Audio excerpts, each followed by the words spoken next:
On se lance maintenant dans la section 6.2.2. On parle d'asymptotes horizontales. Donc, on a vu les asymptotes verticales dans la vidéo précédente. Maintenant, on va voir à l'horizontale qu'est-ce qui se passe. On va se rendre compte qu'à l'horizontale, on a tout le temps la même chose à évaluer, puis c'est très simple à évaluer quand on y pense. C'est juste évaluer une limite à l'infini qu'on a déjà vu. On a fait ça dans le chapitre 2. On est capable de faire ça très facilement. Il faut juste analyser un petit peu la situation en temps et lieu quand on va arriver à ces limites. Donc, on commence par définir ce qu'est l'asymptote horizontale. Au sens mathématique, ce sera la droite y égale b si la fonction f de x admet une limite qui s'approche de b lorsqu'on s'approche de l'infini ou moins l'infini. En d'autres termes, notre droite y égale à b, ça va être une asymptote horizontale si lorsque tu évalues ta limite vers l'infini ou vers moins l'infini de la fonction f de x, tu t'approches de b dans ce cas-ci. Que ce soit l'un ou l'autre, c'est pas important, on n'a pas besoin d'avoir les deux. En autant qu'on en ait un des deux, ça nous donne une asymptote horizontale. On a deux exemples pour confirmer ça, ou pour illustrer nos propos plutôt. Donc en A ici, on a une fonction f de x qui va augmenter, puis qui va se rapprocher ensuite de la droite y égale à b, sans jamais y toucher. Ça devient une asymptote ici, et quand on s'en va vers l'infini, on est de plus en plus proche de la fonction y égale à b. On peut avoir une situation où on a plus qu'une asymptote aussi. En particulier en b ici, lorsque je m'approche de l'infini, la fonction g de x s'approche de la droite y égale à c. Et lorsque je m'approche de moins l'infini, la fonction g de x s'approche de y égale à d plutôt. Donc on a deux asymptotes verticales vers plus l'infini, vers moins l'infini pour la fonction g de x.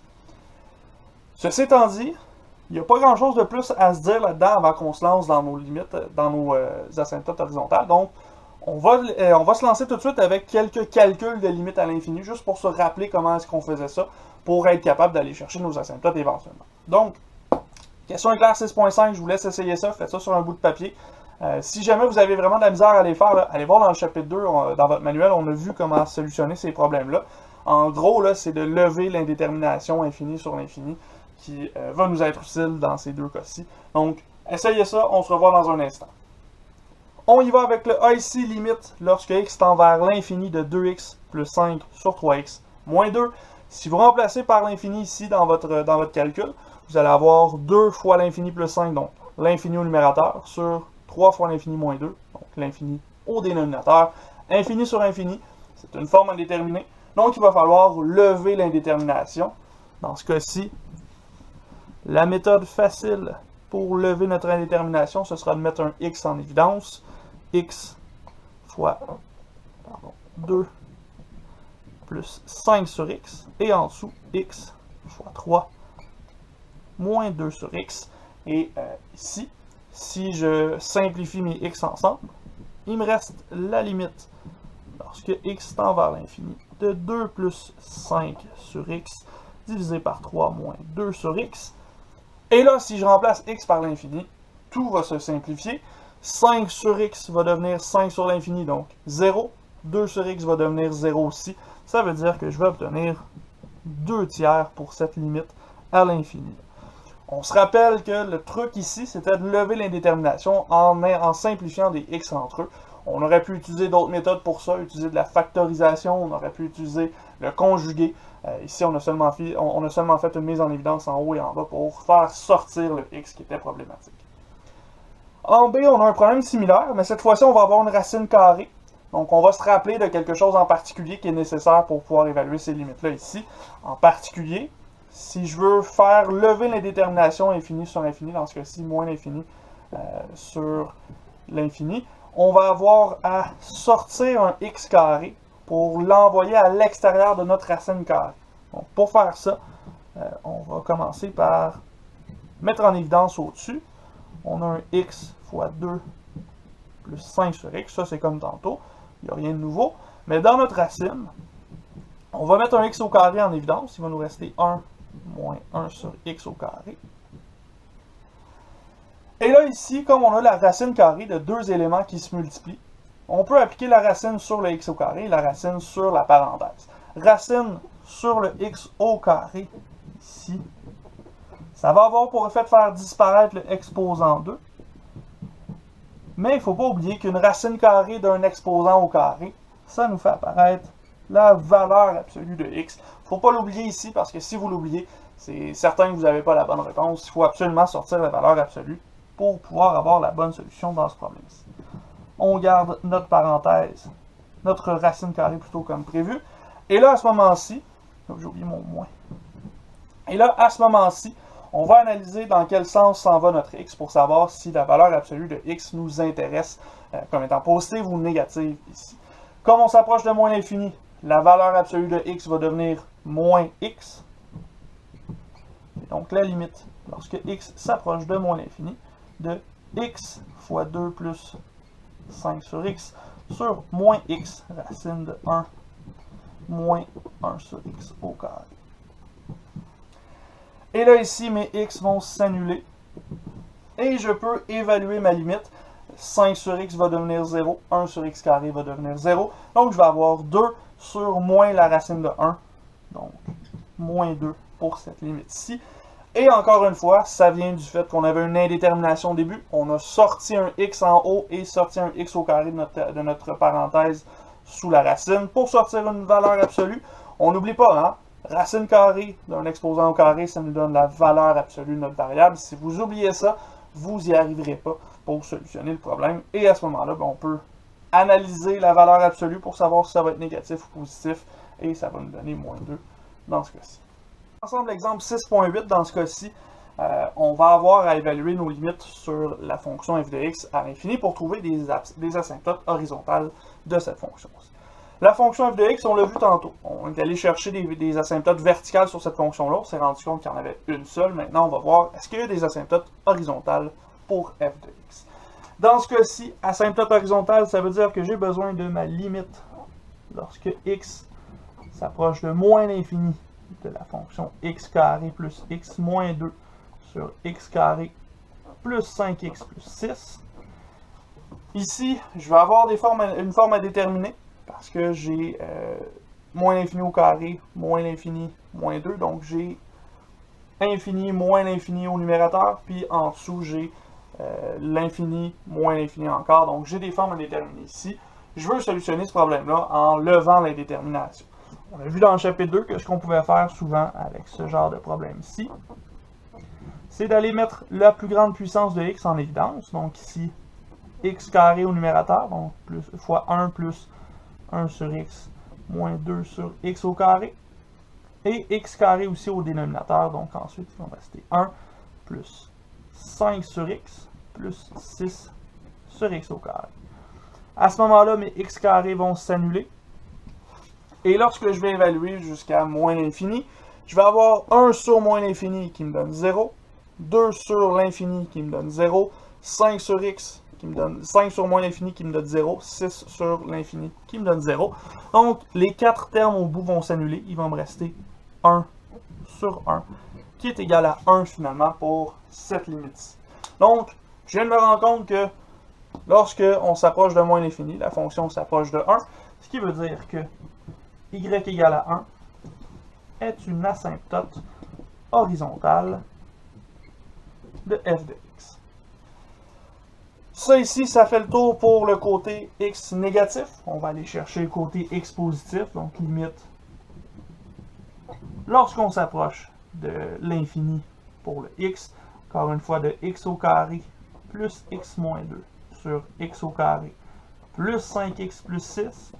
Ici, toujours une forme à déterminer l'infini sur l'infini. Donc, je vais devoir passer par la même démarche que j'avais auparavant pour trouver la solution. Je vais mettre en évidence x au carré en haut. Il va me rester 1 plus 1 sur x moins 2 sur x au carré divisé par x au carré fois 1 plus 5 sur x plus 6 sur x au carré. Encore une fois ici, 1 sur x va devenir 0, 2 sur x carré devient 0, 5 sur x devient 0 et 6 sur x devient 0. Donc on va obtenir, en annulant les x carrés, 1 sur 1 qui est égal à 1. Donc, deuxième conclusion ici, même chose qu'en haut. Y est égal à 1. C'est une asymptote horizontale de f de x. Donc, des deux côtés, notre fonction va s'approcher de y est égal à 1 quand on s'en va vers moins l'infini et quand on s'en va vers plus l'infini. Encore une fois, on vous donne le tracé de la courbe au complet dans vos notes.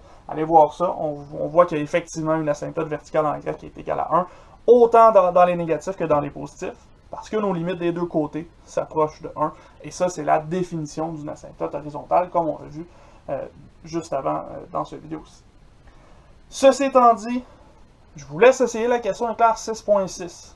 Dans cette fonction-là, 4 plus 1 sur x plus 2, vous allez devoir vérifier s'il y a des asymptotes verticales, s'il y a des asymptotes horizontales plutôt à la fonction. Donc, vous allez devoir faire vos limites lorsqu'on s'approche de moins l'infini et lorsqu'on s'approche de plus l'infini pour voir est-ce que la fonction f de x s'approche d'une certaine valeur.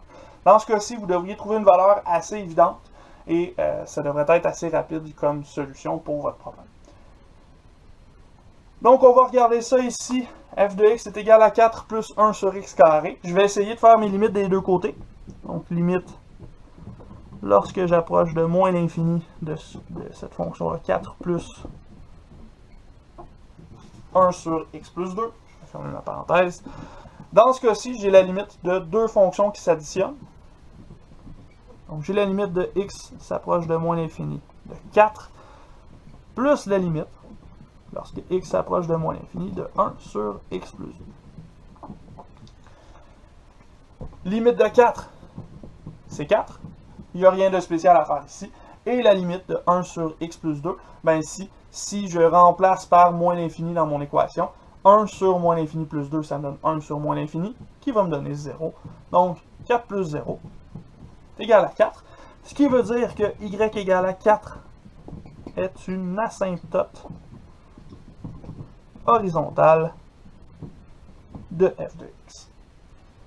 Je me déplace de l'autre côté dans les x positifs. Lorsque x s'approche de plus l'infini, encore une fois 4 plus 1 sur x plus 2, je peux encore séparer ma limite en deux.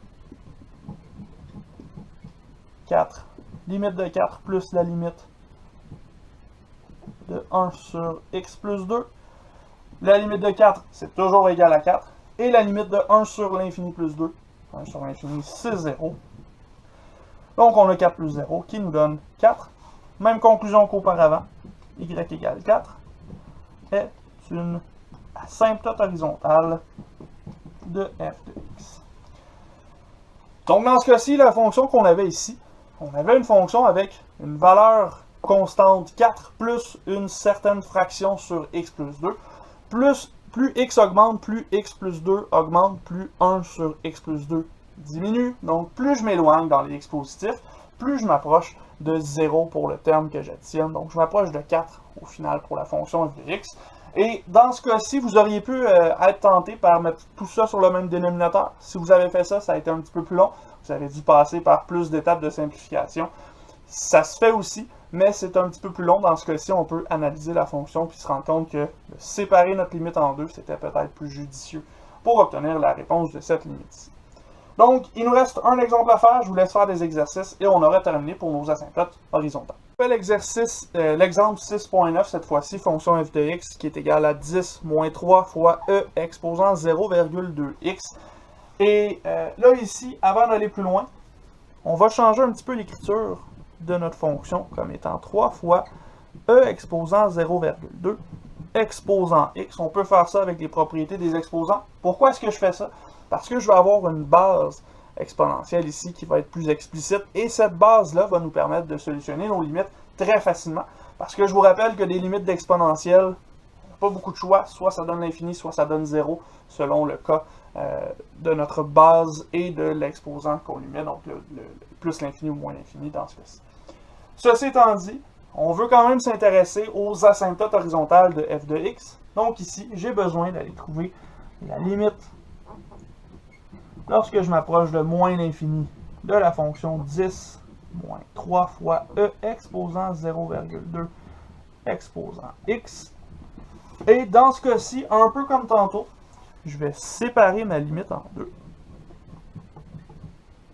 Donc, je vais avoir la limite lorsque x s'approche de moins l'infini de 10 moins 3 fois la limite lorsque x s'approche de moins l'infini de e à la 0,2 exposant x.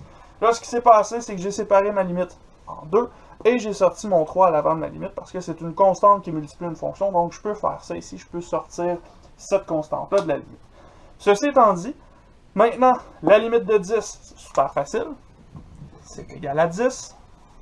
Et la limite de e exposant 0,2 exposant x, ben pour la trouver, il va falloir calculer e à la 0,2 et voir ça, est-ce que c'est plus grand ou plus petit que 1.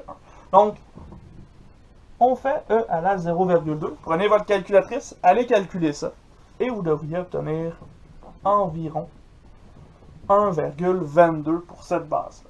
Donc, je suis en train de faire la limite, 3 fois la limite, lorsque x s'approche de moins l'infini, de 1,22 exposant x.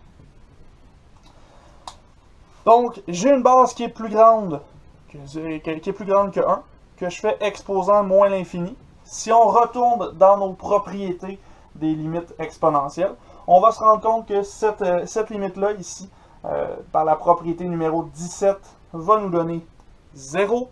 Donc, on va avoir 10 moins 3 fois 0, qui nous donne tout simplement 10 pour cette limite-là. Ce que ça veut dire, c'est que y égale à 10 est une asymptote horizontale de f de x. En particulier, la fonction exponentielle qu'on avait ici, ben, elle va stagner à y égale 10 lorsqu'on s'en va vers moins l'infini. Ce qui fait quand même du sens pas mal, parce que si on s'en va vers moins l'infini, ben, e à la 0,2x, ça se rapproche de 0. Donc on a 10 moins 0, c'est ce qu'on a obtenu avec notre limite juste en dessous. Ceci étant dit, il nous reste quand même l'autre limite à aller voir. Est-ce que la limite, lorsque x s'approche de plus l'infini, de cette fonction-là, 10 moins 3 fois e à la 0,2x, ça nous donne une valeur ou ça nous donne plus ou moins l'infini. Dans ce cas-ci, je sépare encore mes deux limites. Limite, lorsque x s'approche de l'infini, de 10 moins 3 fois la limite, lorsque x s'approche de l'infini, de, là je vais le changer comme on l'avait tantôt, 1,22 exposant x. Pour la limite de 10, ça me donne 10, il n'y a rien qu'à changer. Mais pour la limite ici de 1,22 exposant x, là je prends une base qui est plus grande que 1, et je la mets exposant à l'infini. Ça va exploser à l'infini justement. Donc je vais faire moins 3 fois l'infini, qui me donne moins l'infini. Ça ici, comme ça me donne moins l'infini, ça veut dire que ma fonction va descendre sans arrêt jusqu'à l'infini dans ce cas-ci. Et on ne pourra pas avoir une asymptote horizontale dans ce cas-ci pour la fonction f de x, étant donné que notre limite ne se stagne pas, ne s'arrête pas à une certaine valeur. On va vraiment descendre sans arrêt. Donc, il n'y a pas plus d'asymptote horizontale pour la fonction f de x. La seule asymptote qui nous intéressait, c'était l'asymptote y qui est égale à 10, qui était au départ de notre fonction lorsqu'on est dans les x négatifs vers x tend vers moins l'infini. Ceci étant dit, avec ces exemples-là, vous êtes très en mesure d'aller faire des exercices 6.3 à la page 329. Donc, allez checker ça. Essayez ça par vous-même. Si jamais ça ne fonctionne pas, vous pouvez toujours m'écrire sur Teams ou par Mio si ça vous arrange plus pour que je puisse vous aider. Sinon, les solutions sont sur le portail. Vous êtes en mesure de faire ça sans problème. Pour l'instant, nous, on vient de finir les asymptotes horizontales et j'ai pris la décision de ne pas faire asymptote oblique parce que c'est un petit peu plus complexe à faire à distance, surtout pour vous, pour comprendre ce que ça représente. Et ça va nous être utile, nous, principalement pour faire des tracés de courbes. Je pense qu'on est capable de faire ça sans les asymptotes obliques. On va juste pas faire ces exemples-là d'asymptotes obliques. Et on va passer donc tout de suite à la section 6.3 où on va parler de concavité de fonction f de x. Donc on se revoit dans la prochaine vidéo avec la section 6.3 directement. On saute par-dessus 6.2.3